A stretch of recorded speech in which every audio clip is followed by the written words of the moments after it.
बिस्मिल्लाहिर्रहमानिर्रहीम अस्सलाम वालेकुम। Welcome to my channel. आज के लेक्चर में हम डिस्कस करेंगे टाइप्स ऑफ प्रोबेबिलिटी सैंपलिंग। सबसे पहले हम ये देखते हैं कि प्रोबेबिलिटी सैंपलिंग होती क्या है। Probability sampling is a sampling technique where a researcher sets a selection of a few criteria and chooses members of a population randomly. All the members have an equal opportunity to be a part of the sample with this selection parameter. Probability sampling में जो population है उसके हर element के पास equal chances होते हैं selection के. Every element of population has equal chances of being selected. 4 types हैं हमारे पास प्रोबेबिलिटी सैंपलिंग की: simple random sampling, cluster sampling, systematic sampling and stratified random sampling. First one है हमारे पास simple random sampling.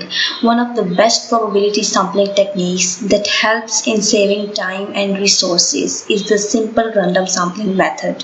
It is reliable method of obtaining information where every single member of a population is chosen randomly, merely by chance.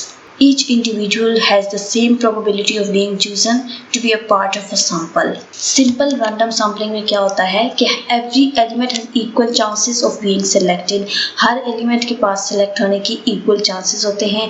इसमें जो भी आपकी population है इसकी proper list बनाई जाती है और उसके बाद आप अपनी मर्जी से randomly जितने participants आपको require हैं उठा लेते हैं. इसके अलावा ऐसा भी करते हैं कि जितने भी participants हैं आपकी population के उनको एक यूनिक नंबर असाइन कर देते हैं और उनको पर्चियों पर लिखकर एक बाउल में डालकर मिक्स किया जाता है. फिर आप रैंडमली जितना सैंपल आपको चाहिए उतनी पर्चियां उठा लेते हैं, बिल्कुल वैसे ही जैसे कुरानंदाजी में किया जाता है. इसके अलावा ये कंप्यूटर बेस्ड भी हो सकती है. जितनी भी आपकी पॉपुलेशन है उसको कंप्यूटर में डालते हैं और कंप्यूटर आपको रैंडमली एक लिस्ट प्रोवाइड कर देता है सैंपल की. अब यहाँ पर जो एक एग्जांपल है वो in an organization of 500 employees if the HR team decides on conducting team building activities.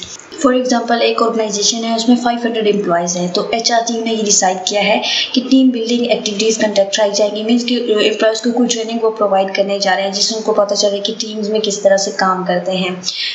अब वो क्या कर रहे हैं कि एक बाउल में उन्होंने हर एम्प्लॉय को एक यूनिक नंबर असाइन कर दिया है और वो नंबर चिट्स पर लिखकर उन्होंने बाउल में डाल दी है. अब उन्होंने उस बाउल को मिक्सअप किया है तो सारी चिट्स जो है आपस में मिक्सअप हो गई हैं. अब जितने भी 500 एम्प्लॉयज़ हैं उन सबके पास इक्वल चांसेस हैं सिलेक्ट होने की, क्योंकि वो रैंडमली उन चिट्स को उठाएंगे. किसी को नहीं पता कि उस चिट में कौन सा नंबर है. रैंडमली जब उन चिट्स को उठाएंगे तो हर एम्प्लॉय के पास इक्वल चांसेस हैं सिलेक्ट होने के. Second type है cluster sampling. It is a method where the researcher divide the entire population into sections or clusters that represent a population.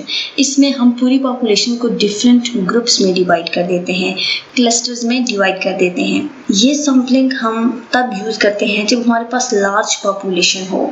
इसलिए researcher पूरी population को क्लस्टर्स यानी कि ग्रुप्स में डिवाइड कर देता है ताकि सैंपल लेना आसान हो. For example a researcher who wants to study quality of higher education in Pakistan. एक रिसर्चर है वो स्टडी करना चाहता है कि पाकिस्तान में जो हायर एजुकेशन लेवल है उसकी क्वालिटी को स्टडी करना चाहता है. तो वो क्या करेगा, डिवाइड कर देगा स्टूडेंट्स को इन डिफरेंट ग्रुप्स में, चाहे वो सिटीज़ की बेस पर करता है या डिस्ट्रिक्ट की बेस पर. For example Lahore, Karachi, Islamabad. And then select the students of those some cities. और फिर आप उन सिटीज़ या उन डिस्ट्रिक्ट से जाकर डेटा कलेक्ट करोगे. क्योंकि पूरे पाकिस्तान की पॉपुलेशन बहुत ज़्यादा है, आप हर जगह घूम फिर कर लोगों से डाटा कलेक्ट नहीं कर सकते, सैंपल नहीं उठा सकते. तो इसके लिए आप क्या करते हो, ग्रुप्स बना देते हो ताकि वहाँ से इजीली आप सैंपल इकट्ठा कर सको. थर्ड टाइप है सिस्टमैटिक सैम्पलिंग. अच्छा, अब सिस्टमैटिक सैम्पलिंग में क्या होता है कि इसमें रिसर्चर ने जो है वो nth नंबर को सिलेक्ट करना होता है. अब nth का मतलब है आपकी पॉपुलेशन में से कोई भी नंबर.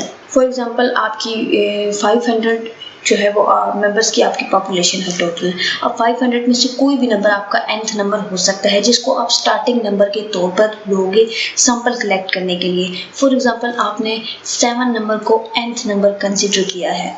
उसके बाद आपने क्या करना है, कि आपने इंटरवल निकालना होता है। इंटरवल आप कैसे निकालते हैं? फॉर एग्जांपल आपकी 200 पॉपुलेशन है और आप सैंपल लेना चाह रहे हैं 24। तो इंटरवल ऐसे निकालते हैं कि पॉपुलेशन को डिवाइड कर देते हैं सैंपल से, मींस कि 200 डिवाइडेड बाय 24, तो हमारे पास 8 आ गया है। और अब हमने पहले जो nth नंबर सिलेक्ट किया था वो 7 किया था, तो अब हमारे पास जो इंटरवल आया है वो 8 आया है। तो स्टार्टिंग का नंबर आपने 7 लिया, बीच में आप 8 का गैप देंगे, उसके बाद नेक्स्ट नंबर आप 15 चूज करेंगे, फिर आप 23, फिर 31, 39, 47, 55, 63, 71, 79, 87 एंड 95। दरमियान में आप 8 का गैप देते जाएंगे, जो कि आपने पॉपुलेशन को सैंपल से डिवाइड करके इंटरवल फाइंड आउट किया है। तो इस तरह से सिस्टमेटिक सैम्पलिंग करते हैं कि आप एक nth नंबर को सिलेक्ट कर लेते हो, स्टार्टिंग का कोई भी नंबर आप उठा लेते हो, उसके बाद आप इंटरवल निकालते हो और जो भी स्टार्टिंग का नंबर आपने चूज किया है दरमियान में आप 8 नंबर्स का गैप देते हो और अगले नंबर को आप सैंपल के तौर पर कंसिडर करते हो। इसी तरह से आप पूरी पॉपुलेशन में से सैंपल उठा लेते हो। फोर्थ टाइप है stratified random sampling. In this type, the whole population is divided into different subgroups and then randomly select the final object. इसमें पॉपुलेशन को डिफरेंट सब ग्रुप्स में डिवाइड कर देते हैं और फिर रैंडमली इंडिविजुअल्स को सिलेक्ट कर लेते हैं। और इन सब ग्रुप्स को क्या कहते हैं? स्ट्रैटम। सब ग्रुप को हम स्ट्रैटम कहते हैं। This type of sampling is used when the researcher wants to highlight specific sub groups of a population. ठीक है, स्ट्रैटिफाइड रैंडम सैम्पलिंग हम वहाँ पर करते हैं जहाँ पर हमें कंपैरेटिव स्टडी करनी होती है, मींस कि जहाँ पर हमें डिफरेंट एलिमेंट्स का आपस में डिफरेंस चेक करना होता है। हम age, gender, religion, education, socio economic status और नेशनलिटी की बेस पर डिफरेंट सब ग्रुप्स बना लेते हैं और फिर हम उनसे रैंडमली फाइनल ऑब्जेक्ट्स सिलेक्ट कर लेते हैं। तो स्टूडेंट्स, यहाँ पर प्रोबेबिलिटी सैम्पलिंग की जो टाइप्स हैं वो ख़त्म होती हैं। नेक्स्ट वीडियो में हम नॉन प्रोबेबिलिटी सैम्पलिंग की टाइप्स को डिस्कस करेंगे, तो वीडियो को देखना मत भूलिएगा। वीडियो में कुछ भी समझ आया हो तो चैनल को सब्सक्राइब करके साथ मौजूद बेल आइकन को प्रेस कर दें, ताकि जब भी कोई नई एजुकेशनल वीडियो अपलोड हो तो आपको नोटिफिकेशन मिल जाए। Thanks for watching. अल्लाह हाफिज़।